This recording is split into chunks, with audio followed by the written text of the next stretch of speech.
이 사안 취재하고 있는 김지아 기자와 스튜디오에서 좀 더 이야기 나눠보겠습니다.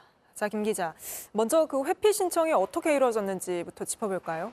네, 지난주에 공익 신고자가 조사를 받으면서 본인이 의혹을 제기하는 인물이 도이치모터스 주가 조작 사건 공범으로 1심에서 유죄 판결을 받은 이종호 씨임을 설명을 했습니다. 그런데 이를 들은 해당 수사팀의 A 검사가 자신이 과거 변호를 맡았던 그 이종호 씨가 이야기 같다면서 회피 신청, 즉 사건에서 제외돼야 할 것 같다고 보고한 걸로 확인됐습니다. 이 규정이 공수처 규정상 의무 규정이어서 당일 빠지게 됐다고 공수처는 설명했습니다. 그런데 이걸 그동안 몰랐다고 합니까?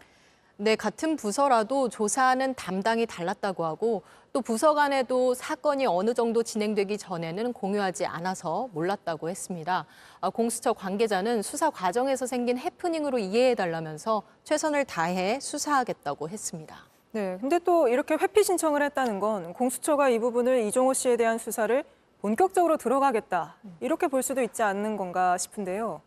네, 이번 일은 거꾸로 보면 공수처가 도이치모터스 공범 녹취 파일 사건에 대해 본격적으로 수사에 나서는 과정에서 벌어진 일이라고도 볼 수는 있습니다. 이번 사안이 굴러가기 시작하면서 나올 수 있는 문제들을 정리한 뒤에 수사의 속도를 내려는 것으로도 볼 수 있고요. 조만간 공수처가 이종호 씨에 대한 정식 조사에 나설 가능성이 높습니다. 네, 알겠습니다. 그리고 공수처가 또 정종범 사단장도 방문 조사를 했는데 이거는 어떤 의미가 있다고 봐야 하는 겁니까? 네, 공수처는 정 부사령관의 메모 중에 누구누구 수사 언급하면 안 됨, 이 부분을 주목하는 것으로 알려졌습니다. 앞서 전해드린 대로 이 지시를 누가 했는지를 두고 진실 공방이 벌어지기도 했는데요. 결국 이종섭 전 장관이 예를 들어서 한 말이라고 해명했습니다. 이 지시 이후에 임성근 전 해병대 1사단장의 혐의가 제외됐고 국방부 조사본부와 경찰 수사 모두 임 전 사단장의 혐의가 빠졌죠. 이 메모가 적힌 과정과 의미를 밝히는 게 수사 외압 의혹을 규명하는 하나의 단초가 될 수 있는데요.